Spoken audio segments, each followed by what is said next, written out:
बिस्मिल्लाहिर्रहमानिर्रहीम। जी स्टूडेंट, आज हमारा टॉपिक है absolute potential energy. Absolute potential energy क्या होती है?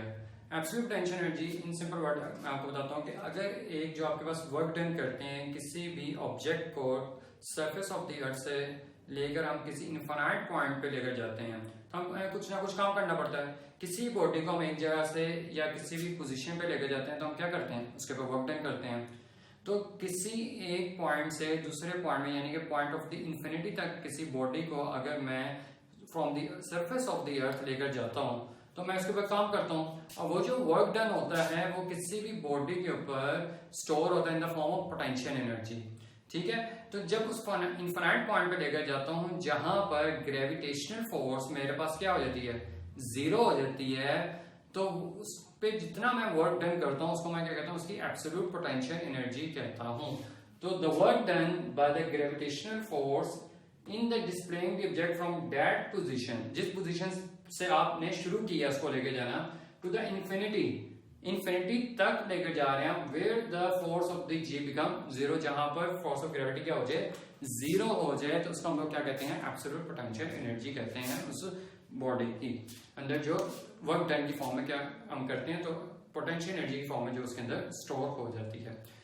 इसकी कैलकुलेशन करने से पहले, इसको फर्दर आगे डिटेल में जानने से पहले हम लोग इसको कुछ फर्दर कॉन्सेप्ट को क्लियर करते हैं जो इसके अंदर यूज हो रहे हैं। जैसे इसके अंदर यूज हो रहा है वर्क डन क्या होता है आपके पास, उसके बाद इसके अंदर ग्रेविटेशनल फोर्स क्या होता है, ग्रेविटेशनल फोर्स के साथ साथ ग्रेविटेशनल फील्ड क्या होती है आपके पास, और हम लोग देखते हैं कि जो पोटेंशियल एनर्जी इटसेल्फ, ये इसका मतलब क्या है। ठीक है, it's a form of energy. Energy की कई तरह की फॉर्म्स होती हैं। एक बात याद रखें कि जो आपके पूरी यूनिवर्स है इसके अंदर जितना भी एनर्जी का स्टॉक अल्लाह ताला ने रखा हुआ है, जो भी एनर्जी इसके अंदर रखी हुई है वो कभी भी उससे इंक्रीज या डिक्रीज नहीं हो सकती है। We can not created the energy और we can not destroy the energy, yes, but we can change it from one form to another form. ठीक है जी, तो हम एनर्जी को एक फॉर्म से दूसरी फॉर्म में तो जरूर चेंज कर सकते हैं। जैसे हम लोग हीट एनर्जी को चेंज कर लेते हैं आगे इलेक्ट्रिकल एनर्जी में, फिर हम लोग साउंड एनर्जी है हमारे पास, डिफरेंट टाइप्स ऑफ एनर्जी हमारे पास, मैकेनिकल एनर्जी को हम आगे इलेक्ट्रिकल एनर्जी में चेंज कर लेते हैं, मैकेनिकल एनर्जी को हीट एनर्जी में चेंज कर लेते हैं। यानी कि एनर्जी जो होती है एक फॉर्म से दूसरी फॉर्म में तो चेंज हो सकती है, लेकिन कभी भी हम एनर्जी को क्रिएट या डिस्ट्रॉय नहीं कर सकते हैं। जो अमाउंट ऑफ एनर्जी अल्लाह ताला ने इस यूनिवर्स के अंदर रख दी है वो आपके पास क्या रहेगी, हमेशा सेम रहेगी। ठीक है जी, पहली बात तो ये है। दूसरी बात क्या है कि एनर्जी जो होती है हमारे पास डिफरेंट टाइप्स हमारे पास। तो मैकेनिकल एनर्जी किसको कहते हैं, मैकेनिकल एनर्जी कहते हैं सम ऑफ द पोटेंशियल एनर्जी और काइनेटिक एनर्जी। उससे पहले एनर्जी में मैं पोटेंशियल एनर्जी की डिटेल में जाऊं उससे पहले हम लोग एक वर्क डन की डिटेल को देख लेते हैं कि वर्क डन कहते हैं किसमें, वर्क डन होता क्या है। अगर कोई बॉडी वर्क कर रही है तो कैसे हम पता करते हैं एक बॉडी ने काम किया या वर्क डन किया। ठीक है, तो वर्क डन क्या होता है कि अगर आप देखें कि आपके पास एक बॉडी है, ये इसके ऊपर मैं फोर्स लगा रहा हूं इस डायरेक्शन में, ठीक है, लेकिन ये फोर्स जो होती है, ये जो बॉडी है, ये जो ऑब्जेक्ट है आपके पास, ये इस डायरेक्शन में मूव नहीं करता है। ये आपके पास एक जो है एक सरफेस है जिसके ऊपर ये ऑब्जेक्ट पड़ा हुआ है और आप इसको इस डायरेक्शन में क्या कर रहे हैं, फोर्स लगा रहे हैं। देखिए मैंने यहां से एक चीज को पकड़ा और इस तरफ खींच रहा हूं, मैं इस चीज को, एक चीज को या मैं इस तरफ से खींच के लेके जा रहा हूं, मूव करवा रहा हूं इस तरफ टुवर्ड्स मी, तो वो जो ऑब्जेक्ट है एक रोप के साथ या एक स्ट्रिंग के साथ जो बंधा हुआ है वो कभी भी डायरेक्ट मेरे तरफ नहीं आएगा। वो क्या आएगा, मैं अगर उसको मूव करा रहा हूं बिल्कुल सरफेस के ऊपर इस डायरेक्शन में क्या करेगा, आपके पास वो मूव करेगा। ऐसा क्यों होता है? इस फोर्स के दो कंपोनेंट्स हम बनाते हैं। हमने वेक्टर कंपोनेंट्स में लास्ट लेक्चर में स्टडी किया था कि कंपोनेंट्स कैसे बनाए जाते हैं। कंपोनेंट्स क्या होता है कि कोई भी एक जो आपके पास वेक्टर होता है उसको हम उसके कंपोनेंट्स में रिजोल्व कर सकते हैं। ठीक है, जो एक्स एक्सिस में होता है उसका कंपोनेंट उसको हम एफ cos थीटा से रिप्रेजेंट करते हैं, एफ cos थीटा, और जो वाई एक्सिस में होता है उसको हम एफ वाई sin थीटा से रिप्रेजेंट करते हैं। ये हम लोग लास्ट लेक्चर में स्टडी कर चुके हैं। ठीक है, फिर भी मैं थोड़ा सा आपको बता दें कंपोनेंट्स क्या होते हैं कि किसी भी वेक्टर को हम उसके जो इफेक्ट्स है उसका जो डिफरेंट उसके कंपोनेंट्स में हम रिजोल्व करते हैं, और उन सारे जो कंपोनेंट्स को अगर हम एड अप करें तो उसका जो रिजल्टेंट बनता है वो एक सिंगल वेक्टर बनता है जिसको हम आगे रिजल्टेंट वेक्टर का नाम भी देते हैं। तो इसके मैं अगर दो कंपोनेंट्स बनाता हूं, एक कंपोनेंट्स मेरे पास ये वाला बन जाता है। देखिए यहां पर मैंने एक ओरिजिन बना दिए यहाँ पर, ठीक है। जो इस डायरेक्शन में इसका कॉम्पोनेंट बनना है वो मेरे पास क्या है, एफ एक्स कॉस थीटा है, ठीक है। और जो इस डायरेक्शन में मेरे पास बनना है उसको आप क्या लें, एफ वाई साइन थीटा है, ठीक है जी। तो अगर ये वाला डायरेक्शन का मैं इधर कॉम्पोनेंट हूं तो वो यहां पर बन जाए आपके पास। ये मैं आपको थोड़ा सा ब्रीफली जल्दी से एक्सप्लेन कर देता हूं कि आपके पास अगर ये मेरे पास एक वेक्टर है ए, इसका यहाँ पर एक कंपोनेंट बन रहा है, ये देखें, ये ए वाई ले लें और ये क्या आपके पास ए एक्स, ये थीटा होता है आपके पास। अगर मैं यहाँ पर साइन थीटा लगाता हूँ, साइन थीटा क्या होता है, परपेंडिकुलर ओवर हाइपोटेन्यूज। थीटा के सामने साइड परपेंडिकुलर होती है हमेशा, 90 के सामने साइड क्या होती है आपके पास, हाइपोटेन्यूज होती है। और यहाँ पर आपके पास क्या होता है, बेस होती है ये आपके पास, ठीक है। तो साइन थीटा क्या होता है आपके पास, साइन थीटा का आप वैल्यू लगाएं तो ये आपके पास क्या होता है, परपेंडिकुलर ओवर हाइपोटेन्यूज। परपेंडिकुलर यहाँ पर क्या मेरे पास ए वाई है, तो परपेंडिकुलर ए वाई, हाइपोटेन्यूज क्या मेरे पास कंप्लीट ए है, तो ए, तो यहां से ए वाई कंपोनेंट जो आपके पास निकलता है वो क्या आता है, ए साइन ऑफ थीटा, ठीक है। और अगर मैं एफ एक्स कंपोनेंट निकालूंगा तो मेरे पास क्या आ जाएगा, एफ कॉस ऑफ थीटा। और अगर मैं y का यहाँ पर निकालूंगा कंपोनेंट तो f sin थीटा हो जाएगा। इसी तरह यहाँ पर अगर मैं cos थीटा लगाता हूँ तो क्या होता है, बेस ऑफ हाइपोटेन्यूज होता है। बेस यहाँ पर क्या मेरे पास a x है और हाइपोटेन्यूज क्या मेरे पास a, तो ये आ जाएगा आपके पास a x cos theta which is equal to आपके पास a cos theta which is equal to आपके पास a इधर जाकर मल्टीप्लाई हो जाएगा तो आपके पास ये a x की जो होगी आपके पास वैल्यू आ जाएगी, a y की वैल्यू आपके पास ये है। इसको क्या कहते हैं, ये कॉम्पोनेंट्स होते हैं वेक्टर्स के, ठीक है। ये मैंने दो कंपोनेंट्स आपको बनाकर दिखाए हैं, किसी भी के जो दो कंपोनेंट्स मैंने आपको बनाए हैं ये आपके पास क्या आ रहे हैं, कई कंपोनेंट्स आ रहे हैं, इन दो इस वेक्टर के दो कंपोनेंट्स आ गए आपके पास, ठीक है जी। अच्छा, ये तो आपको पता है कंपोनेंट्स कैसे बनाते हैं। अब देखें फोर्स का कंपोनेंट्स मैंने बनाया है, यहाँ पर एक मैंने यहाँ पर बनाया है एफ कॉस थीटा और एक यहाँ पर मैंने क्या बनाया है एफ साइन थीटा, दो कंपोनेंट्स मैंने बनाए हैं। तो अब देखें जब आप इस बॉडी को मूव कर रहे हैं तो ये बॉडी इस डायरेक्शन में मूव कर रही है, इसका मतलब है कि ये एक्स डायरेक्शन में मूव कर रही है, तो ये वाला कंपोनेंट मैं यूज नहीं करूंगा, ठीक है। तो अब यहाँ पर जो फोर्स लग रही है, जिस इस फोर्स का, ये कंप्लीट फोर्स है जो आप लगा रहे हैं इसके ऊपर, इस फोर्स का जो इफेक्टिव कंपोनेंट है यानी जो इफेक्ट यहाँ पर पैदा हो रहा है एक्स डायरेक्शन में हो रहा है, उस इफेक्ट की वजह से बॉडी का मूव कर रही है, इस तरह मूव कर रही है और इसने कोई ना कोई डिस्प्लेसमेंट किया है, कोई ना कोई क्या किया है, इसने डिस्प्लेसमेंट किया है, डिस्टेंस ट्रेवल किया है इस डायरेक्शन में डी। तो आपके पास फिर वर्क डन क्या होगा, इसका वर्क डन क्या होगा, डिस्प्लेसमेंट को मैं मल्टीप्लाई कर दूंगा उस फोर्स से मल्टीप्लाई कर दूंगा जो उस डायरेक्शन में फोर्स का कंपोनेंट लग रहा होगा, तो मेरे पास फिर वर्क डन आ जाएगा आपके पास एफ डी कॉस थीटा, ठीक है जी। तो ये मेरे पास क्या आ गया, इसका क्या आ गया, मेरे पास वर्क डन आ गया इस फोर्स बॉडी का, जो बॉडी इस डायरेक्शन में क्या कर रही है, काम कर रही है। अब ये वर्क डन जो होता है मेरे पास तीन तरह के वर्क डन होते हैं, जिसमें हम मैक्सिमम वर्क डन कह रहे हैं, नेगेटिव वर्क डन कह रहे हैं और मिनिमम वर्क डन कह रहे हैं, ठीक है। तो एक जल्दी से ब्रीफली देख लेते हैं, हमारा टॉपिक वर्क डन नहीं है, बेसिकली हम लोग एब्सोल्यूट टेंशन एनर्जी स्टडी कर रहे हैं, बीच में वर्क डन आ रहा है, इसलिए तो मैं आपको इसके बारे में थोड़ा सा कॉन्सेप्ट दे रहा हूँ कि वर्क डन क्या होता है। हम इसको नेक्स्ट लेक्चर में किसी और लेक्चर में देखेंगे कि वर्क डन के बारे में फर्दर डिटेल में स्टडी करेंगे कैसा होता है, लिहाजा इसलिए मैं यहाँ पर आपको ब्रीफली इसके बारे में थोड़ा सा बता रहा हूँ कि वर्क डन पॉजिटिव, नेगेटिव और मैक्सिमम मिनिमम कब होता है। अगर तो मेरे पास थीटा क्या हो जाए, 0 डिग्री हो जाए, cos 0 क्या होता है आपके पास, cos 0 की जो वैल्यू होती है आपके पास वो होती है 1 होती है, ठीक है। तो इस डायरेक्शन में फोर्स लग रही है, इसी डायरेक्शन में डिस्प्लेसमेंट हो रहा है, तो इन दोनों के दरमियान में एंगल क्या बन रहा है आपके पास, 0 डिग्री। तो वर्क डन क्या हो जाएगा आपके पास, मैक्सिमम हो जाएगा which is equal to F D, ठीक है जी। cos 0 1 होता है, जब 0 यहां पुट करेंगे ये 1 के बराबर आ जाएगा, तो ये पूरी वैल्यू cos 0 1 हो जाएगा, तो एफ डी आपका बच जाएगा। अब वर्क डन नेगेटिव कब होता है, जब मैं वर्क डन का एंगल क्या लेता हूं, 180 लेता हूं, और cos 180 होता है -1, और जब मैं -1 की वैल्यू पुट करूंगा तो आपके पास एफ डी माइनस में आ जाएगा। इसकी ग्राफिकल रिप्रेजेंटेशन क्या है कि अगर आप वर्क डन यानी कि फोर्स इस डायरेक्शन में लग रही है, डिस्प्लेसमेंट इस डायरेक्शन में हो रहा है, या डिस्प्लेसमेंट जो है आपका इस डायरेक्शन में हो रहा है, फोर्स इस डायरेक्शन में लग रही है, तो एंगल कौन सा बन रहा है आपके पास, 180 का एंगल बन रहा है। तो इसमें भी वर्क डन क्या होगा आपके पास, नेगेटिव वर्क डन होगा। इसको आप पॉजिटिव कह लें और इसको आप नेगेटिव वर्क डन भी कह सकते हैं।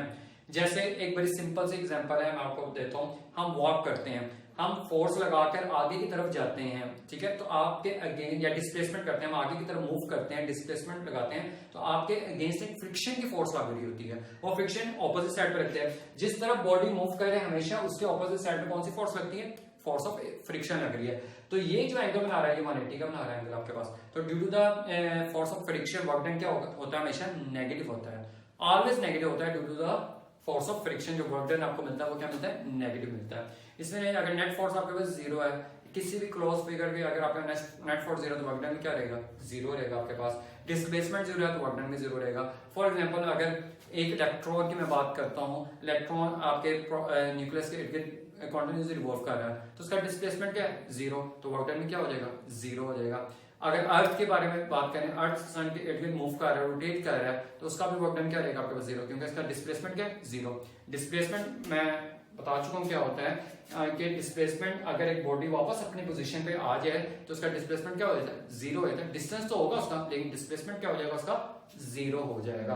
तो इसलिए वर्क डन क्या हो जाता है हमारे पास, जीरो हो जाता है उसमें। ठीक है जी, तो मैक्सिमम भी हो गया आपके पास, नेगेटिव भी हो गया और जीरो वर्क डन भी हो गया। तो वर्क डन क्या है, बेसिकली आपके पास एफ डी आ गया यहाँ पर। तो इसका यूनिट क्या होता है आपके पास, इसका यूनिट होता है, फोर्स का यूनिट क्या होता है आपके पास, न्यूटन, और डिस्प्लेसमेंट का मीटर, न्यूटन मीटर इसका यूनिट होता है आपके पास।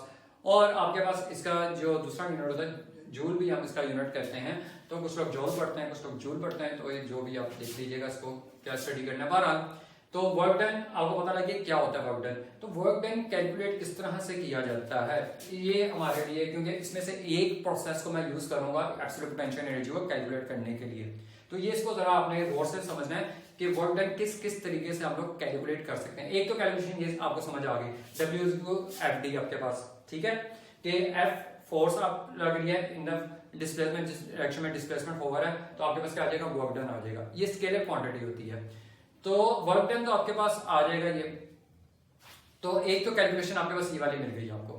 बाकी दो तरह से और हम कैलकुलेशन करते हैं वर्क डन की, वो किस तरह से करते हैं। एक तो होती है हमारे पास ग्राफिकल रिप्रेजेंटेशन से, यानी कि ग्राफिकली अगर आपके पास ग्राफ आ जाए तो आप कैसे वर्क डन को कैलकुलेट करते हैं। और एक होती है आपके पास अगर वेरिएबल फोर्स एक्ट कर रही है आपके बॉडी में। एक्चुअली ये जो फॉर्मूला है ये सिर्फ और सिर्फ यूज होता है कांस्टेंट फोर्स के लिए, जब फोर्स ना चेंज हो रही है, फोर्स एक ही तरह की फोर्स एक्ट कर रही है, जैसे 4 न्यूटन फोर्स एक्ट कर रही है, 5 न्यूटन फोर्स एक्ट कर रही है, फोर्स में कोई चेंज नहीं आ रहा, तब हम लोग जो फार्मूला यूज करते हैं वो ये वाला फार्मूला यूज करते हैं। लेकिन अगर हमारे पास फोर्स कॉन्टिन्यूसली चेंज हो रही है, वेरिएबल फोर्स हो रही है, फिर हम ये वाला फार्मूला यूज कर सकते हैं। फिर उसके लिए हम डिफरेंट फार्मूले को यूज करते हैं। फिर से उसमें हम लोग क्या करते हैं, उसमें हम सबसे पहले उस फोर्स को, उस वेरिएबल फोर्स को हम कांस्टेंट फोर्स के ऊपर कन्वर्ट करते हैं। यानी कि उसको इस तरह से हम लोग सॉल्व करने को करते हैं कि पहले उसको हम कुछ इस तरह से वे बनाते हैं कि कांस्टेंट फोर्स मिल जाए हमें, फिर उस कांस्टेंट फोर्स में हम ये वाला फार्मूला लगा देते हैं और फिर हमारे पास वर्क डन आ जाता है। ठीक है जी, तो यहाँ पर एब्सोल्यूट पोटेंशियल एनर्जी के लिए मुझे वेरिएबल फोर्स इसके अंदर यूज होती है। तो वेरिएबल फोर्स के लिए फिर मुझे यहाँ पर ये वाला फार्मूला यूज नहीं कर सकता हूँ मैं, अगर पोटेंशियल एनर्जी आपने कैलकुलेट करनी है तो। ठीक है जी, तो पोटेंशियल एनर्जी पे हम अभी जाते हैं। पहले मैं वर्क डन के बारे में आपको बता दूंगी, इसके हम लोग डिफरेंट किस तरह से कैलकुलेट कर सकते हैं वर्क डन को। ये तो एक आपके पास फार्मूला आ गया कैलकुलेट करने का। ठीक है, आप दूसरा फार्मूला देखें, दूसरा मेथड देखें। ये आपके पास फोर्स एक्ट हो रही है, ये वेरिएबल फोर्स है। कांस्टेंट फोर्स होती तो आपके पास ये कांस्टेंट फोर्स होनी थी आपके पास, ये जैसे फोर्स होनी थी आपके पास, लेकिन ये वेरिएबल फोर्स है। तो मैं क्या करूंगा, इसके स्मॉल पैचेस को इसको डिवाइड कर दूंगा ऐसे। ठीक है, अब अगर ये देखें, एक मेरे पास ये लाइन है, ये अब ये क्या है, वेरी है, एक तरह की लाइन है। लेकिन अगर मैं ये पार्ट ले लेता हूँ, ये छोटा सा पार्ट इसका ले लेता हूँ, तो ये तो एक स्ट्रेट लाइन है मेरे पास। इसको अगर मैं बड़ा करके देखूं, ये तो एक स्ट्रेट लाइन है मेरे पास। तो ये जो एक स्ट्रेट लाइन है इसमें तो फोर्स इतने समय कांस्टेंट रहेगी, तो इसलिए मैं इसको स्मॉल पैचेस में डिवाइड कर दिया है। ठीक है, तो अगर मैंने इसको स्मॉल पैचेस में डिवाइड कर दिया तो यहां से लेकर इस पॉइंट से लेकर इस पॉइंट तक एक फोर्स 1 एक्ट कर दिया इसके ऊपर। ठीक है, और इसने चेंज इन डिस्प्लेसमेंट की है, D1 की आपके पास। ठीक है, और यहाँ का जो एंगल है आपके पास वो cos थीटा है, θ1 आपके पास एंगल यूज हो रहा है यहाँ पर। ठीक है, तो ये F1 फोर्स है, इसको आप वर्क 1 कह लें, फिर वर्क 2, 3, 4, 5 एंड वर्क n तक आप कैलकुलेट कर लें तो आपके पास n वर्क आ जाएगा, जिसको मैं इस तरह से लिख सकता हूं, वर्क जो n टोटल वर्क है आपके पास, summation I is equal to 1 to n। ठीक है, F I cos theta I displacement d भी लिख लेते हैं पहले हम लोग यहाँ पर, देन हम लोग डेल्टा चेंज इन डिस्प्लेसमेंट और cos थीटा I जो भी एंगल आपके पास मिल रहा है। ठीक है, इसका क्या मतलब है, I जब 1 होगा तो ये यहाँ पर 1 आ जाएगा, यहाँ पर 1 है, पहला डिस्प्लेसमेंट फर्स्ट फोर्स और फर्स्ट एंगल। तो आपका ये पहली पॉइंट बन जाएगा। फिर जब मैं सेकंड इंटरवल में जाऊंगा तो यहाँ पर 2 आ जाएगा, 3 आ जाएगा, 4 आ जाएगा। तो आई की वैल्यू जो होगी 1 2 3 एंड सो ऑन जो होगी आपके पास आई की वैल्यू आ जाएगी। तो इस तरह से हम लोग वेरिएबल फोर्स को हम लोग इस तरह से वर्क डन करते हैं कि हम उसको छोटे छोटे पैचेस पे डिवाइड कर देते हैं और उस एक पैच का, एक इंटरवल का, स्मॉल इंटरवल का जो हमारा वर्क डन होता है वो क्या होता है, कांस्टेंट होता है हमारे पास वर्क डन। यहां तक बात क्लियर हो गई है। अच्छा, अब ये तो दूसरा मेथड हो गया वर्क डन को कैलकुलेट करने का, ये किसके लिए, वेरिएबल फोर्स के लिए, और यही वाला मेथड हम लोग इसमें भी यूज करेंगे। तीसरा जो होता है हमारे पास मेथड होता है वर्क डन को कैलकुलेट करने के लिए, वो क्या होता है हमारे पास, वो ये होता है हमारे पास कि हम लोग ग्राफ बनाते हैं। जैसे ये एक मेरे पास ग्राफ है, इस ग्राफ का वर्क डन कैसे कैलकुलेट किया जाता है, एफ फोर्स यहाँ पर लगी और डिस्प्लेसमेंट ये और आपके पास, इसको भी मैं स्मॉल पैचेस में डिवाइड करता हूँ, ऐसे स्मॉल, बिल्कुल स्मॉल पैचेस में डिवाइड कर देता हूँ उसको मैं, कि आपके पास ये देखेंगे एक रेक्टेंगल बन गई यहाँ पर। तो रेक्टेंगल का एरिया आपको पता है, रेक्टेंगल का एरिया आपके पास क्या होता है, लेंथ होती है आपकी न्यू ब्रेथ, ठीक है। तो इन दोनों को मल्टीप्लाई करते हैं आपको एरिया देता है। तो मैं इसका एरिया देखें, फोर्स इतनी, ये वाली फोर्स जो जिस डायरेक्शन में लग रही है ये फोर्स, और इतना जिसने डिस्प्लेसमेंट की है, इसको इससे मल्टीप्लाई करूंगा तो मुझे यहाँ का वर्क आ जाएगा। इसमें सबके मैं वर्क कैलकुलेट करके इनको एट द एंड समेशन लगाकर सोल्व कर सकता हूँ। तो ये मेरे पास एक होता है ग्राफिकल रिप्रेजेंटेशन में, यानी ग्राफ के अंदर हम एरिया अंडर द ग्राफ को अगर हम कैलकुलेट कर लें तो हमारे पास तब भी क्या आ जाता है, उसका वर्क डन आ जाता है हमारे पास, ठीक है। तो ये 3 मेथड मैंने आपको अभी बताए हैं। एक सिंपल मेथड है जो कांस्टेंट फोर्स के लिए यूज किया जाता है, ये वेरिएबल फोर्स के लिए है। वेरिएबल फोर्स को हम कन्वर्ट करते हैं इन कांस्टेंट फोर्स, फिर हम उसको इजीली कैलकुलेट कर लेते हैं। और यहाँ पर भी आपके पास वेरिएबल ग्राफ है जिसको आप एरिया अंडर द ग्राफ मालूम कर लें तो आपके पास वर्क डन आ जाता है। तो ये 3 मेथड हो गए, ठीक है जी। तो वर्क डन तो आपको समझ आ गया कि हम लोग किस तरह से कैलकुलेट करते हैं, ठीक है। तो जिसमें से हम लोग वेरिएबल वाला जो कॉन्सेप्ट है उसको हम लोग समझेंगे कि वो किस तरह से हम लोग जो है उसको कैलकुलेट करते हैं, ठीक है जी। एब्सोल्यूट टेंशन एनर्जी को यूज करते हुए एक तो ये बात। अब टेंशन एनर्जी क्या होता है, पोटेंशियल एनर्जी देखें, W किसके बराबर होता है आपके पास, F D के बराबर होता है, F किसके बराबर होता है, M A के बराबर होता है, और D क्या होता है आपका, डिस्प्लेसमेंट होता है आपके पास कोई, ठीक है। अगर मैं एक बॉडी को, ये बॉडी को इस पोजीशन पे जाकर रखता हूँ, इस पॉइंट पे जाकर लेकर जाता हूँ, इसमें कोई ना कोई डिस्टेंस स्टार्ट है in the form of height, और इसके ऊपर जो फोर्स लग रही थी वो कौन सी फोर्स लग रही थी, ग्रेविटी की फोर्स लग रही थी। तो मेरे, और इसका कोई ना कोई मैस भी है आपके पास, ठीक है। तो मैस आपके पास ये आ गया, जी इसके पास ग्रेविटी आ गई, और डिस्टेंस कितना h। तो ये एक वर्क डन को कैलकुलेट करने का तरीका है mgh, जिसको हम लोग पोटेंशियल एनर्जी भी कहते हैं। पोटेंशियल एनर्जी क्या होती है आपके पास, इसकी बड़ी सिंपल सी डेफिनेशन इसको समझिए कि पोटेंशियल एनर्जी कहते किसको है। पोटेंशियल एनर्जी का बड़ा सिंपल सा मतलब यह है कि अगर आप बॉडी की पोजीशन को चेंज करें, ठीक है, उसकी बॉडी की पोजीशन को चेंज करें तो उसके अंदर कौन सी एनर्जी आ जाती है, पोटेंशियल एनर्जी आ जाती है। लेकिन सिर्फ पोजीशन चेंज करने से क्या पोटेंशियल एनर्जी आ जाती है, या कोई और भी हमारे पास भी है कि उसके अंदर पोटेंशियल एनर्जी आ सकती है, बिल्कुल आ सकती है। जैसे हम कंप्रेशन करते हैं, रेफ्रैक्शन करते हैं, एक्सपेंशन करते हैं। जैसे फॉर एग्जांपल अगर मेरे पास एक डस्टर है, इसको मैं ऐसे करके मरोड़ दूं, इसको मरोड़ के ऐसे मैंने रख दिया दोनों तरफ लगाकर, और अगर मैं इसको छोड़ूंगा तो ये वापस आ जाएगा अपने पास। तो इसका मतलब यह है कि इसके अंदर एनर्जी स्टोर हुई है, मैंने इसके ऊपर वर्क डन किया और इसके अंदर एक एनर्जी स्टोर हो गई है। वो जो एनर्जी स्टोर हुई है वो किस फॉर्म में हुई है, वो पोटेंशियल एनर्जी की फॉर्म में स्टोर हुई है। इसी तरह अगर आप देखें कि आप एक गन है, उसको आप लोड करके रख देते हैं, अब उसके अंदर स्प्रिंग है, वो तो आपके पास कंप्रेस्ड हो गया बहुत ज्यादा और वो लोड हो गई, अब आपने इसको रख दिया, ठीक है, अब आपने इसको मूव नहीं करवा रहे, लेकिन उसके अंदर एनर्जी है स्टिल, वो आपने इसके वर्क डन किया। अब उसके अंदर कौन सी एनर्जी है, ये पोटेंशियल एनर्जी स्टोर है। कैसे पता लगेगा, आप कभी भी इसको चला कर देख लें और फौरन चल पड़ेगी, ठीक है। तो उसके अंदर कौन सी एनर्जी आ गई, पोटेंशियल एनर्जी आ गई, ठीक है। तो पोटेंशियल एनर्जी की अगर प्रॉपर डेफिनेशन अगर हम देखें तो एक तो ये due to the change in position, उसके बाद किसमें चेंज आ रहा है, इसकी पोजीशन में तो चेंज आ रहा है, उसके बाद इसकी कॉन्फ़िगरेशन में चेंज आएगा तब भी पोटेंशियल एनर्जी आ जाएगी। किसी बॉडी की कॉन्फ़िगरेशन क्या होता है, जो मैंने अभी आपको बताया कि इसको अगर मैं रोड कर रख दूं तो इसकी कॉन्फ़िगरेशन चेंज हो गई है इस बॉडी की।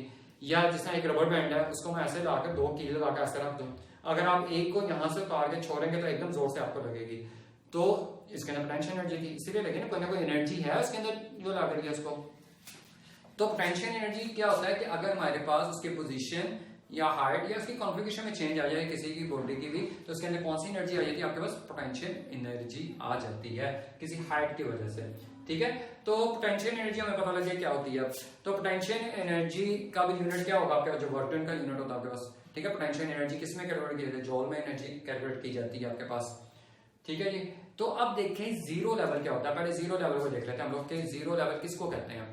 देखें अगर मैं पास यहाँ पर मैंने एक चीज रखी है इसके ऊपर और मैं हाथ पीछे कर रहा हूँ तो ये नीचे गिरेगा आपके पास। जब ये नीचे गिरेगा तो इसके अंदर जाहिर पता एनर्जी थी, तो ये नीचे गिरा ना, कौन सी एनर्जी थी इसके ऊपर, पोटेंशियल एनर्जी थी। इसके ऊपर एक फोर्स ऑफ ग्रेविटी लग रही थी जिसकी वजह से ये बॉडी नीचे जाकर क्या हुई है, गिरी है। लेकिन अगर मैं इसको जमीन के ऊपर रख दूं ऐसे, ये समझें कि एक जो आपके पास है ये सरफेस ऑफ द अर्थ है, इसके ऊपर एक चीज पड़ी हुई है, तो इसके अंदर कौन सी एनर्जी है, पोटेंशियल एनर्जी है कि नहीं है। अब ये जो पॉइंट है इसको समझने वाली बात है। देखें अगर मैं इस अर्थ को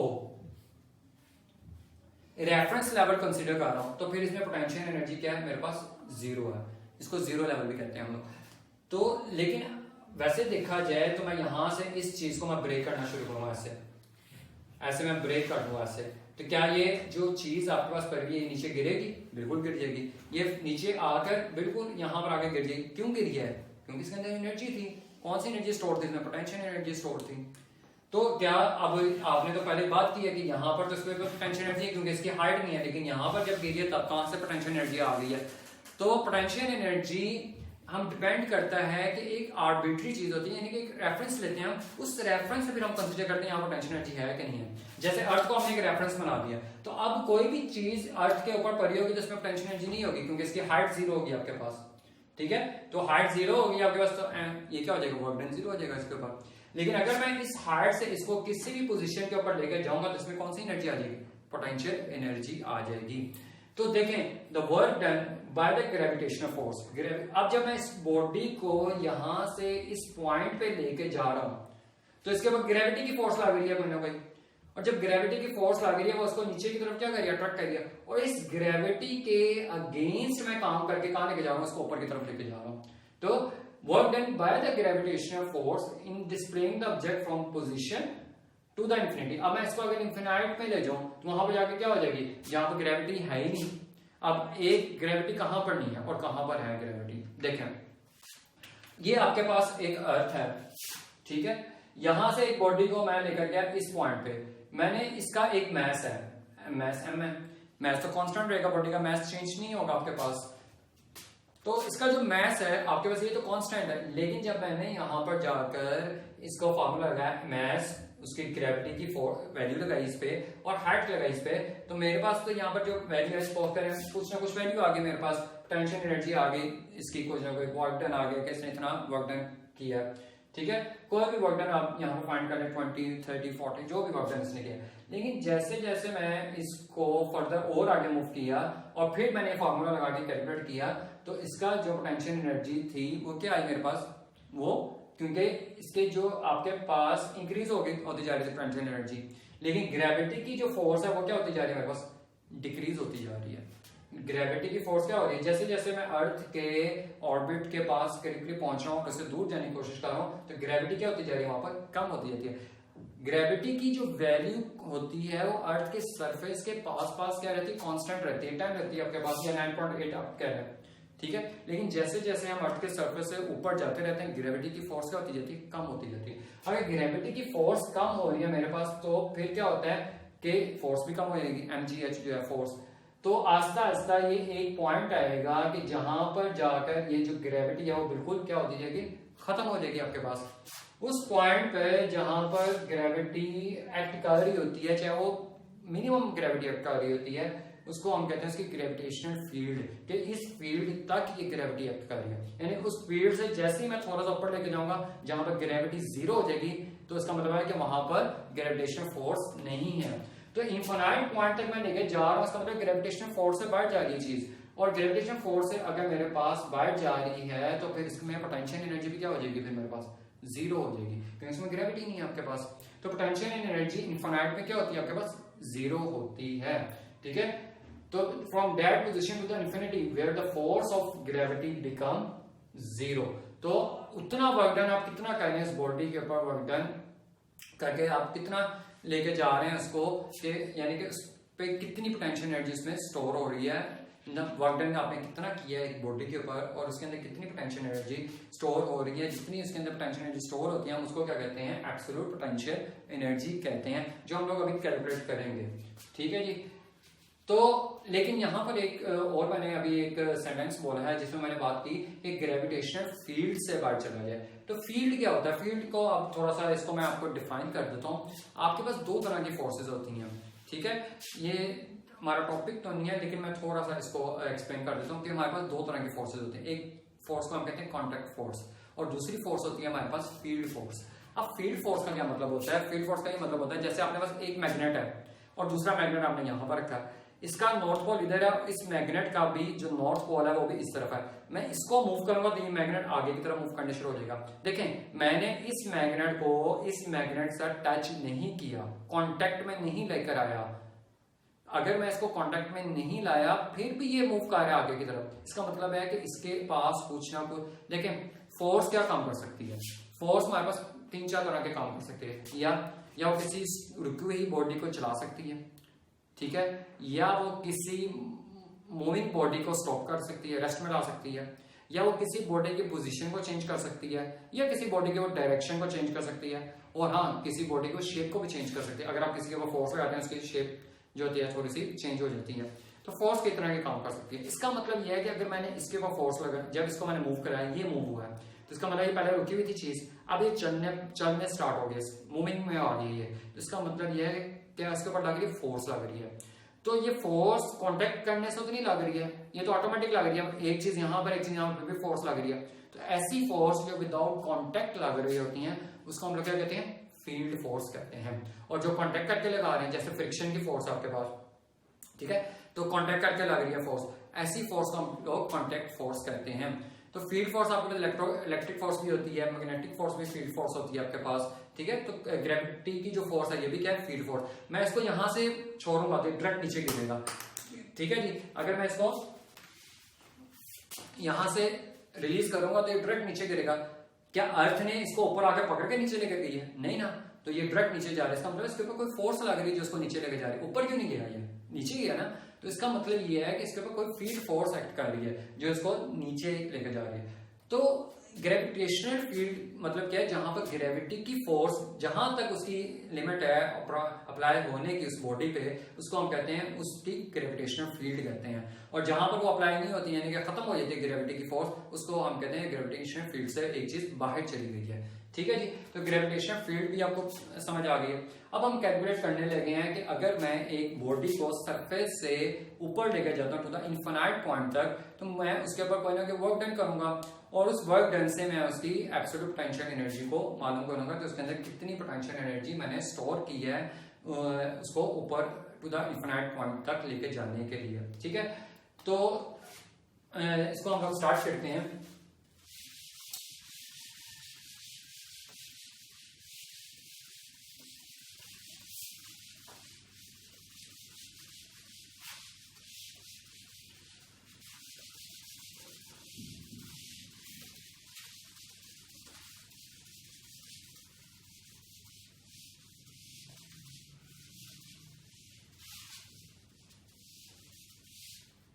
जी अच्छा, ये देखें, ये मेरे पास एक अर्थ है आपके पास, ठीक है, इसका ये सेंटर है अर्थ का।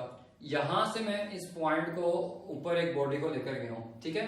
इस बॉडी को मैं किस पॉइंट पे लेके गया हूं, एन क्या है मेरे पास, एक इनफिनाइट डिस्टेंस है मेरे पास।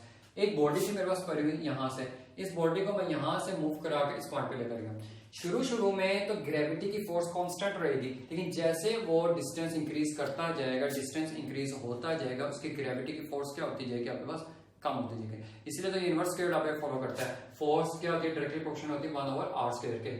ये r बढ़ता जा रहा है तो फोर्स क्या होती जाएगी आपके पास, कम होती जाएगी।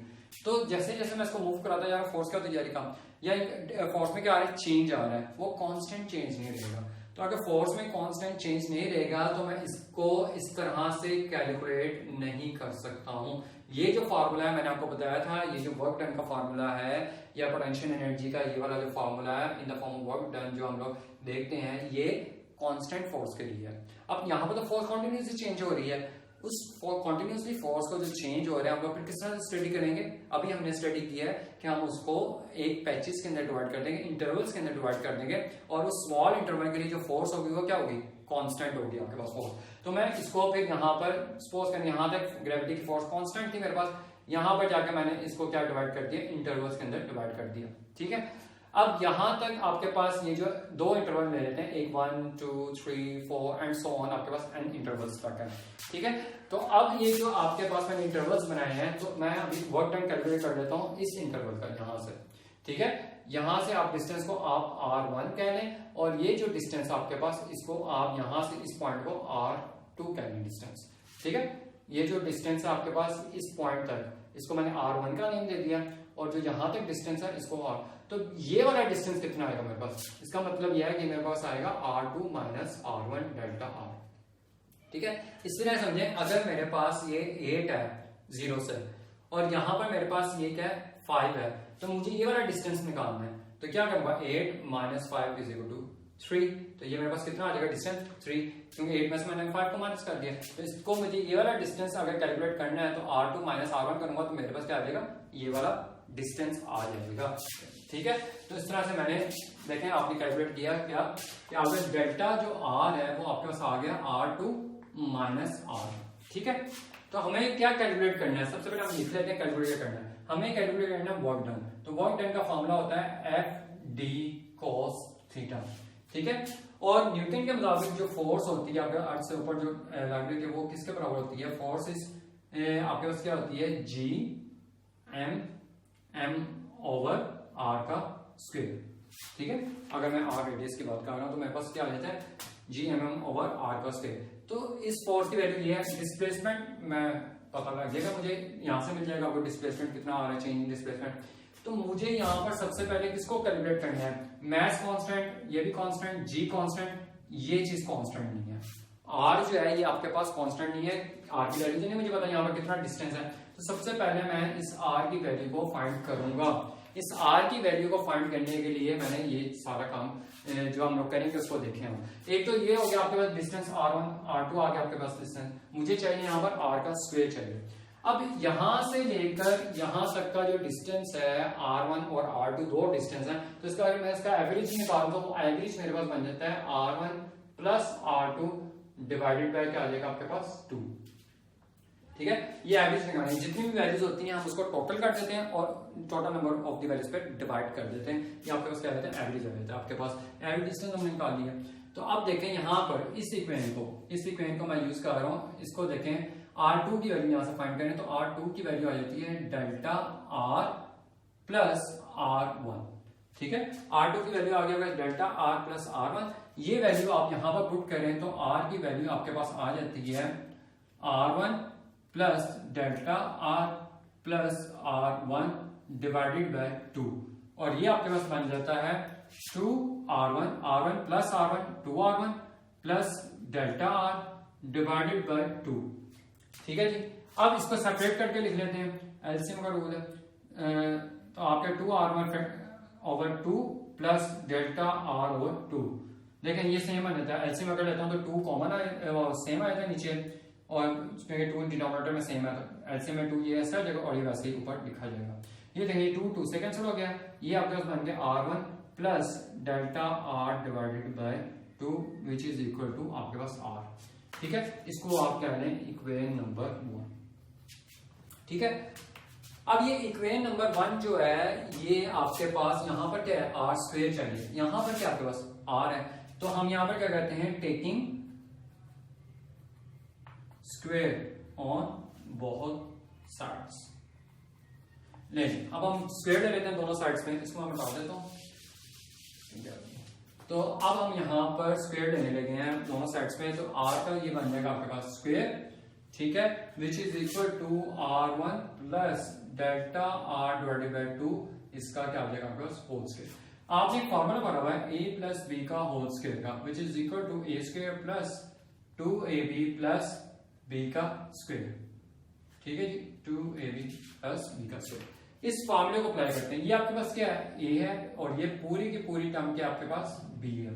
ठीक है, तो आप इसकी तरह फॉर्मूला रखें यहाँ पर R1 plus delta R divided by 2 का स्क्वायर, ये A आ गया और ये B आ गया। तो अप्लाई करते हैं, R1 का स्क्वायर A का स्क्वायर प्लस 2 वैसे ही आ जाएगा फॉर्मूले का, A लेना यहाँ पर R1 का और B के आपके पास delta R divided by 2 plus B का square delta R divided by 2 का स्क्वायर। ठीक है, तो ये आपके पास क्या आ जाएगा, B का स्क्वायर आ जाएगा आपके पास। ठीक है, तो अब आप देखें इसको सॉल्व कर देते हैं, ये आ जाएगा R1 का स्क्वायर प्लस 2 से कैंसिल हो गया आपके पास। ठीक है जी, तो आपके पास क्या बन जाएगा, R1 plus delta R plus delta R का स्क्वायर ओवर 4। ठीक है, अब यहां पर एक पॉइंट समझने वाला, ये जो चीज है इधर देखें, चेंज है, एक तो ये चेंज का स्क्वायर है, स्क्वायर के बाद 4 से डिवाइड कर रहे हैं, तो ये जो वैल्यू है बहुत ही छोटी हो जाएगी वैल्यू, यानी कि 0.000 करके कुछ हो जाएगी वैल्यू। तो इसको फिर हम क्या कर देते हैं, इसको 0 ही कंसीडर कर देते हैं, यानी कि इस वैल्यू को हम क्या कर देते हैं, निगलेक्ट कर देते हैं। ये देखिएगा, अगर 0.9 का मैं स्क्वायर लेता हूं तो वैल्यू इससे और छोटी आती है। कैसे, इधर देखें 0.81 आई थी, अगर मैं 0.8 का स्क्वायर लेता हूं तो वैल्यू क्या आई थी, 0.64। तो देखें आपके पास जब मैं इन वैल्यूज के स्क्वायर ले रहा हूं तो वैल्यू स्क्वायर के बाद और छोटी हो जाएगी, 0.6, 0.8, यहां पर क्या है 0.9, यहां पर क्या आ रहा है 0.81, यहां पर क्या आ रहा है 0.64। तो इसका जब मैं स्क्वायर लूंगा वैल्यू और छोटी हो जाएगी, और उसके बाद जब मैं 4 से डिवाइड करूंगा तो वैल्यू और छोटी हो जाएगी आपके पास, 400 तकसीम कर दूंगा उसको, तो फिर इसका मतलब है कि इतनी छोटी वैल्यू हो जाएगी, तो उसको हम क्या कंसीडर कर देते हैं, 0 कंसीडर कर देते हैं। तो यहां पर इसको 0 कर दिया तो आपके पास R1 स्क्वायर की वैल्यू बच गई R1 का स्क्वायर प्लस R1 डेल्टा। ठीक है, और डेल्टा R आपको पता है किसके बराबर है, डेल्टा R आपको पता है किसके बराबर है, R2 माइनस R1। ये वैल्यू जो है इसकी जगह पे ये वैल्यू, इसकी जगह पे ये वैल्यू पुट कर दें आप, तो आपके पास आ जाएगा R1 का square is equal to R1 का square plus R1 into R2 minus R1। ये किसकी वैल्यू है, डेल्टा R की, ये इसके बराबर। तो ये मैंने यहां पर पुट कर दी, इसको मल्टीप्लाई कर लेते हैं, R1 का square plus R1 R2 minus plus minus minus R1 into R1 का स्क्वायर।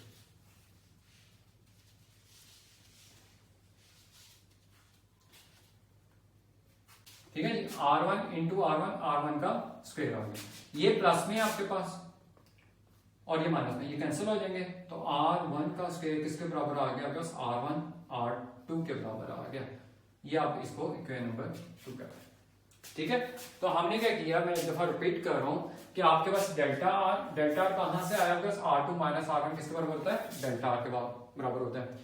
ये एवरेज चार्ज या डिस्टेंस जितना बॉडी ने ट्रेवल किया है, R1 प्लस R2 ओवर 2 आपके पास आ गया। R2 की वैल्यू क्या है आपके पास, यहां से इस सीक्वेंस से आपने R2 की वैल्यू निकाली, R1 इधर माइनस हो रहा है, इधर जाके क्या हो जाएगा, प्लस हो जाएगा, R2 की वैल्यू आ गई, R2 is delta R plus R1। इस R2 की वैल्यू को मैंने इस के अंदर पुट किया। ठीक है, इसकी वैल्यू को मैंने इसके अंदर पुट किया तो मेरे पास आ गया R1, ये वैसे ही आ गया मेरे पास, R2 की जगह पे क्या आ गया, delta R plus R1, delta R plus R1, और 2 से डिवाइड कर दिया, दोनों को सेपरेट करके लिखा मैंने, 2 से कैंसिल हो गया यहाँ पर, और इधर 2 आ गया, R1 प्लस R1 2 R1 आ गया। उसके बाद आपके पास इक्वेशन आ गई, यहाँ पर मैंने स्क्वेयरिंग किया इनको बोथ साइड पे, जब मैंने इनका स्क्वायर लिया दोनों तरफ तो फार्मूला अप्लाई किया, a प्लस बी का होल स्क्वायर का फार्मूला है, a square plus 2ab plus b का स्क्वायर। जब मैंने ये फार्मूला अप्लाई किया आपके पास, तो R1 plus delta R1 over 2 का होल स्क्वायर बराबर किसके होते हैं, R1 का square plus 2ab plus b का स्क्वायर। ये 2 से कैंसिल हो गया, R1 डेल्टा R बच गया यहाँ पर, R1 डेल्टा R, और यहाँ पर इसका स्क्वायर लिया तो डेल्टा R का स्क्वायर ओवर 4। ये इतनी छोटी वैल्यू थी कि इसको मैंने क्या कर दिया, 0 इसको कंसीडर कर लिया हमने। ठीक है, 0 के बराबर कर दिया। अब बाकी वैल्यू क्या बच गई आपके पास, ये वाली वैल्यू बच गई, R1 का स्क्वायर बराबर होता है R1 का square plus R1 delta R के बराबर।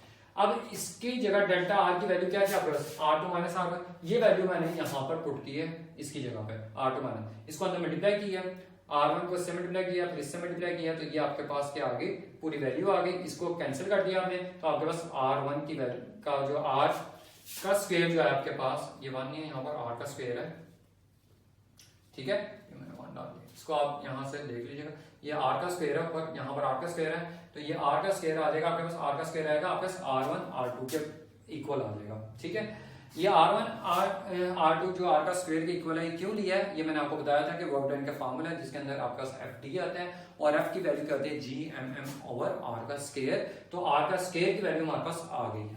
तो अब हम आगे चलते हैं। ठीक है जी, तो अब हमारे पास वर्क डन हम कैलकुलेट करते हैं। वर्क डन हम कैलकुलेट करने लगे 1 से 2 का, 1 से 2 तक गए ना, मैंने कहा था स्मॉल इंटरवल्स में कैलकुलेट करते हैं। अगर 1 से 2 का इक्वल इंटरवल में अगर हमने डिवाइड कर दिया है तो 1 से जो 2 का होगा, फिर हम 2 से 3 का भी कैलकुलेट कर सकते हैं, 3 से 4 का भी कैलकुलेट कर सकते हैं, टू द एंड पॉइंट्स तक हम इसको क्या कर सकते हैं, इजीली हम लोग इसको कैलकुलेट कर सकते हैं। तो वर्क डन जो है 1 से 2 का आपके पास फिर क्या आ रहा है, FD है आपके पास। ठीक है, तो FD cos क्या आता है आपके पास, थीटा आता है, और F क्या है आपके पास। अच्छा, सबसे पहले तो यहां पर हम GM और r का स्क्वायर था और ये d cos थीटा आपके पास। यहां पर डिस्प्लेसमेंट क्या है आपके पास, चेंज इन डिस्टेंस होता है, तो यहां का जो चेंज इन डिस्टेंस है उसको मैं फिर यहां पर लिख रहा हूं डेल्टा r और cos थीटा। देखें जब आप इस बॉडी को ऊपर की तरफ लेके जा रहे हैं तो ग्रेविटी कहां लग रही है, नीचे की तरफ, ग्रेविटी की फोर्स नीचे लग रही है, बॉडी का डिस्प्लेसमेंट ऊपर की तरफ हो रहा है। और अभी मैंने आपको शुरू में लेक्चर के बताया है कि वर्क डन जब नेगेटिव होता है तो किस तरह से पता लगता है कि डिस्प्लेसमेंट इधर हो रहा है और फोर्स ऑपोजिट डायरेक्शन में लग रही है, दोनों के दरमियान कौन सा एंगल बन रहा है, 180 का एंगल बन रहा है। तो यहाँ पर ग्रेविटी नीचे लग रही है, डिस्प्लेसमेंट आपका ऊपर हो रहा है, तो यहाँ पर जो एंगल बनेगा आपके पास वो कौन सा बनेगा, 180 का एंगल बनेगा। तो cos 180 क्या होता है, -1, तो थीटा यहाँ पर क्या आएगा आपके पास 180 डिग्री आएगा, और cos 180 क्या होता है आपके पास, -1 होता है। तो यहाँ पर वैल्यू पुट कर देते हैं, तो ये आपके पास आ जाएगा -GMM ओवर r का स्क्वायर इंटू डेल्टा r, ये आ जाएगा आपके पास वर्क डन। ठीक है, अभी यहाँ पर ना लिखें, अभी हम जब वैल्यू पुट करेंगे तो फिर कर लेंगे इसको। अब हम लिखते हैं फ्रॉम 1 to 2 है आपके पास -GMM और डेल्टा r किसके बराबर है आपके पास, R2 minus R1, R2 minus R1 आपके पास आ गया, और R के स्क्वायर की वैल्यू यहां से हम पुट कर देते हैं R1 R2। ठीक है, दोबारा रिपीट कर रहा हूं, cos 180 -1, cos 180 -1 आ गई, माइनस को मैंने स्टार्ट में ले रहा हूं, GMM ओवर R का स्क्वायर, R की वैल्यू मैंने फाइंड की है, इसको मैंने यहां पर पुट कर दिया R1 R2, और डेल्टा R किसके बराबर है, R2 माइनस R1 के बराबर है। तो अब देखें आपके पास जो वर्क डन आ गया, आपके पास वर्क डन जो आपके पास आ गया, जो आपके पास आया W फ्रॉम 1 to 2 का आ गया, वो आपके पास ये आ गया GMM R2 minus R1 divided by आपके पास R1 R2।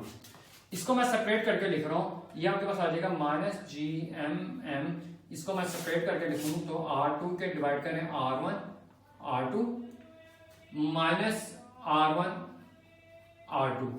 ठीक है जी, तो इसको मैं अगर इससे कैंसिल कर दूं और ये वाला इससे कैंसिल हो जाएगा, तो मेरे पास बच गया -GMM divided by 1 over R1 minus 1 over R2। ये मेरे पास वर्क डन आ जाएगा 1 से 2 का, मेरे पास क्या आ गया, वर्क डन कैलकुलेट कर लिया। ठीक है जी, अब 1 से 2 का मेरे पास वर्क डन आ गया, अब मेरे लिए आसान हो गया बाकी भी वर्क डन को कैलकुलेट करना, 2 से 3 का, 3 से 4 का। ठीक है, तो अब जब मैं 2 से फर्दर आगे करेंगे,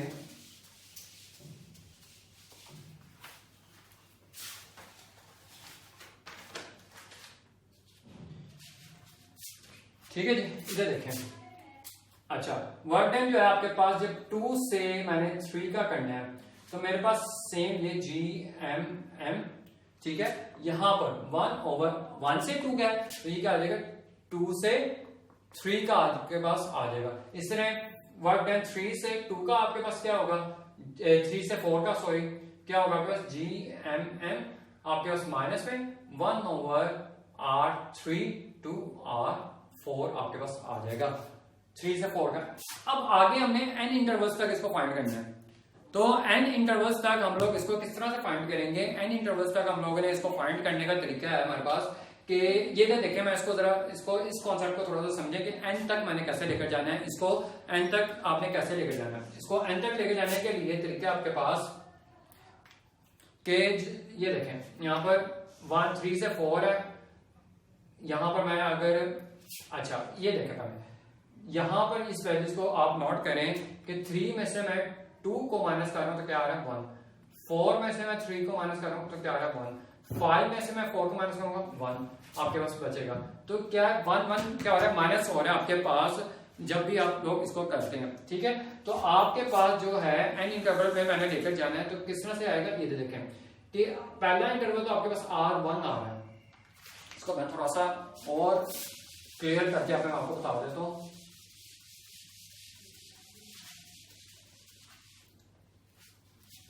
इधर देखें। अच्छा तो इसको मैं थोड़ा सा और आपको क्लियर कर देता हूं। यहां पर देखें ये आपके पास 1 है, 2 है, 3 है, 4, इसकी जो सीरीज बन रही है आपके पास क्या बन रही है 2 - 1, 3 - 2, 4 माइनस क्या बन रही है आपके पास 3, 5 - 4।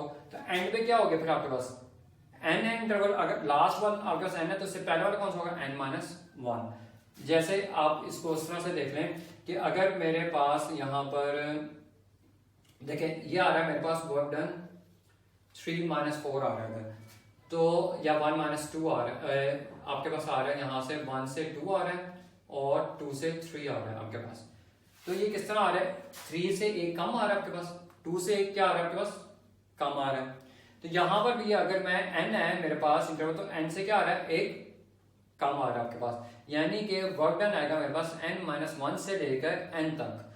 यहां पर वैल्यू पुट करें, अगर मैं n को लेता हूं 4, तो इधर देखें n की वैल्यू पुट करेंगे 4 है और ये क्या आएगा 4 - 1, तो क्या आ जाएगा 3 से 4। बात समझ आई। तो ये जिस तरह मैं यहाँ पर वैल्यू 4 की जगह मैं यहाँ पर वैल्यू पुट करता हूँ 2, तो यहाँ पर आ जाएगा 2 और ये क्या आ जाएगा 2 - 1, 1 से 2। तो बात समझ आ गई। तो ये n क्या होगा आपका लास्ट इंटरवल होगा और n से पिछले वाला फिर आपके पास क्या आएगा n - 1, क्योंकि इससे -1 करें तो 2 आता है, इससे 1 माइनस करें तो 1 आता है। पिछला इंटरवल हमेशा -1 से आ रहा है आपके पास, ये सीरीज मैंने आपको बनाकर दिखाई है। तो कोई भी इंटरवल पीछे सीरीज में क्या आ रहा है -1 की तरफ से आ रहा है, तो उसमें आगे क्या करेंगे इस तरह से हम लोग लेंगे। चलें अब हम लोग यहाँ पर वैल्यू पुट करके देखते हैं कि अब हमारे पास जो फर्दर इंटरवल आ रहा है वो क्या आ रहा है आपके पास n - 1 से लेकर n तक, which is equal to -g, इसको हम डॉट लगा देते हैं, सो ऑन जा रहा है m/1/r n - 1 into r n आ गया आपके पास, ठीक है जी। अब इन सबको अगर मैं टोटल वर्क डन निकालूंगा, मेरे पास टोटल वर्क डन आ गया, टोटल वर्क डन निकालूंगा तो मेरे पास कैसे आएगा, इधर -gmm आ जाएगा आपके पास 1/r1, ठीक है। आपके पास यहां से ये r1 ये पहला आपके पास है, फिर r2, r3, r4 and so on करते करते कहां तक आपके पास जा रहा है ये rn-1, ठीक है, प्लस आपके पास r इंटू n आपके पास ये जो सारा टोटल वर्क डन आपने सबको क्या कर दिया ऐड कर दिया, यानी कि ये माइनस इसको ऐड किया आपने, सो ऑन ये आ जाएगा r1 - 1/r2 ये, फिर प्लस एंड सो ऑन करते हुए यहाँ पर पहला इंटरवल ये था आपके पास, लास्ट वाला था आपके पास ये वाला वर्क डन। तो अब पहला और एंड वाले को हम ज्वाइन कर लेते हैं, आपके पास आ जाएगा ये gmm 1/r1, ठीक है, -1/rn, ये आपके पास आ जाएगा वर्क डन 1 से लेकर n तक, ठीक है, इतना ही होना चाहिए था। और अगर मेरे पास n जो पॉइंट था इनफाइनाइट था, तो फिर मैं r जो n है और n मेरे पास क्या है एज इंफिनिटी को अप्रोच कर रहा है, तो फिर मेरे पास ये भी क्या हो जाएगा इंफिनिटी को अप्रोच करेगा आ रहा है, और विच इज इक्वल टू आपके पास क्या होता है 1 इंफिनिटी क्या होता है 0। तो मैं यहाँ पर अगर मैं n इंफिनिटी को खत्म कर दूं तो ये आपके पास जो है 1 से -n जो आपके पास बन रहा है वो क्या बनेगा gmm 1/r1 - 0 और विच इज इक्वल टू -gmm/r1, और इसको मैं u से रिप्रेजेंट कर रहा हूँ। u से रिप्रेजेंट करने का मतलब है कि u क्या है आपके पास एब्सोल्यूट टेंशन एनर्जी है, which is equal to -gmm/r1। Negative sign क्या शो कर रहा है, नेगेटिव साइन ये शो कर रहा है कि हम जो डिस्प्लेसमेंट कर रहे हैं वो against the force of the gravity है, यानी ग्रेविटी फोर्स नीचे की तरफ लग रही है और डिस्प्लेसमेंट क्या कर रहे हैं ऊपर की तरफ वर्क डन कर रहे हैं। और अगर हम वर्क डन ऊपर की तरफ कर रहे हैं तो इसका मतलब ये है कि जो ग्रेविटी की फोर्स है वो फोर्स ऑफ क्या है अट्रैक्शन है आपके पास, क्योंकि वो उसको खींच रही है नीचे की तरफ और उसके अगेंस्ट हम ऊपर काम कर रहे हैं, तो लिहाजा ये जो फोर्स है ये कौन सी फोर्स है भाई, फोर्स ऑफ अट्रैक्शन है आपके पास, ग्रेविटी की फोर्स है। ठीक है जी। तो अगर हम लोग इसको सेंटर से लेंगे तो फिर हम खाली आर भी लिख सकते हैं, हम इसके बाद use group minus G mm over R भी लिख सकते हैं। ठीक है जी। तो एब्सोल्यूट टेंशन एनर्जी की हमने कैलकुलेशन की है एक, और ये हमारे पास इसका रिजल्ट आया कि एब्सोल्यूट टेंशन एनर्जी किसके बराबर होती है, minus G mm over R के बराबर जो होती है आपके पास एब्सोल्यूट पोटेंशियल एनर्जी होती है। ठीक है, ठीक है। तो जो आपके पास, अगर इसको हम फर्दर भी देख लेते हैं, अगर इस रेडियस को मैं कैपिटल आर लिख दूं तो इसका मतलब क्या है कि सरफेस ऑफ द अर्थ में अगर मैं इसको फाइंड करना चाहता हूं तो सरफेस ऑफ द अर्थ के लिए जो रेडियस है आपके पास, जो अर्थ का रेडियस है उसकी वैल्यू आप पुट कर दें यहाँ पर। तो इस स्मॉल आर की जगह पे मैं कैपिटल आर पुट कर दूंगा तो मेरे पास क्या आ जाएगा, सरफेस ऑफ द अर्थ में आ जाएगी एब्सोल्यूट टेंशन एनर्जी, क्योंकि मैं रेडियस कौन सा ले रहा हूँ, जो सेंटर से लेकर वहां तक उसका रेडियस है, मैंने उसको उसकी जगह रिप्लेस किया। तो मेरे पास सेंटर ऑफ दी, जो मेरे पास जो सरफेस ऑफ द अर्थ है उसमें एब्सोल्यूट टेंशन एनर्जी आपके पास बराबर रहती है minus G mm over R के, कैपिटल आर के बराबर आ जाती है। ठीक है, सब फोर्स ऑफ अट्रैक्शन। एक दफा मैं दोबारा रिपीट कर देता हूँ जो फर्दर हमने आगे किया है। ये आपने यहाँ पर आर का स्क्वायर की वैल्यू फाइंड कर ली, उस आर के स्क्वायर की वैल्यू हमने इस फोर्स के अंदर वैल्यू पुट की थी। यहाँ पर 180 इसलिए लिया था क्योंकि उसके अगेंस्ट काम कर रहा था, और उसके अगेंस्ट जब काम कर रहा है तो वहां पर नेगेटिव आया था आपके पास। तो W is equal to minus G mm over क्या आ गया आपके पास, आर का स्क्वायर आ गया। ठीक है, यहाँ पर आर के स्क्वायर के साथ मैंने माइनस साइन इसलिए लिया क्योंकि 180 डिग्री के साथ cos 180 क्या होता है, -1। डेल्टा R2 माइनस R1 के बराबर होता है। इस R1 R2 को मैंने इसके नीचे लाकर लिखा है, उसके बाद कैंसिलिंग किया है। तो R2 R2 से कैंसिल हो गया, R1 R1 से, तो मेरे पास आ गया 1 over R1 minus 1 over R2। ये वर्क डन आ गया मेरे पास 1 से 2 इंटरवल का, और 2 से 3 इंटरवल का याद है 2 3, 3 से 4 इंटरवल का 3 4, क्योंकि 4 से 1 माइनस कर रहा हूं तो 3 आ रहा है, 3 से 1 माइनस 1 कर रहा हूं तो 2 आ रहा है। तो फिर n से n माइनस 1 करूंगा तो ये मेरा लास्ट इंटरवल बन जाएगा। ठीक है, इसका वर्क डन मेरे पास n माइनस 1 टू n आ जाएगा। फर्स्ट इंटरवल का वैल्यू क्या थी ये, और लास्ट वाली वैल्यू क्या थी Rn, तो इसको मैंने R1 और Rn लिख दिया। Rn मैंने शुरू में बताया था जब हमने डायग्राम बनाई थी, n अप्रोच कर रहा होता है किसको, इंफिनिटी को। तो अगर n अप्रोच कर रहे हैं इंफिनिटी को, रेडियस n इंफिनिटी को अप्रोच कर रहा है, मानो इंफिनिटी किसके बराबर हो जाएगी आपके पास, 0 के बराबर हो जाएगी। फिर इसकी वैल्यू पुट की है तो आपके पास जो रिजल्ट आएगा जी mm ओवर आर आ जाएगा। और अगर मैं सरफेस ऑफ द अर्थ के ऊपर एब्सोल्यूट टेंशन एनर्जी कैलकुलेट करता हूं तो फिर मेरे पास क्या आता है, कैपिटल आर से रिप्लेस उसको करते हैं तो आपके पास सरफेस के ऊपर पोटेंशियल एब्सोल्यूट टेंशन एनर्जी आ जाती है। ठीक है जी, बात समझ आ गई है। तो इसको हमने काफी ज्यादा डिटेल में देखा है एब्सोल्यूट टेंशन एनर्जी को क्या होता है, और ये एक फोर्स ऑफ अट्रैक्शन होती है आपके पास। क्यों होती है, क्योंकि अर्थ जो होता है कॉन्टिन्यूस बॉडी का अपनी तरफ क्या कर रहा होता है, अट्रैक्ट कर रहा होता है, अगर ग्रेविटेशनल फील्ड के अंदर है। ठीक है, तो उसके अगेंस्ट हम वर्क कर रहे होते हैं, तो इसलिए नेगेटिव साइन हम लोग यहाँ पर यूज करते हैं। ठीक है जी, थैंक यू।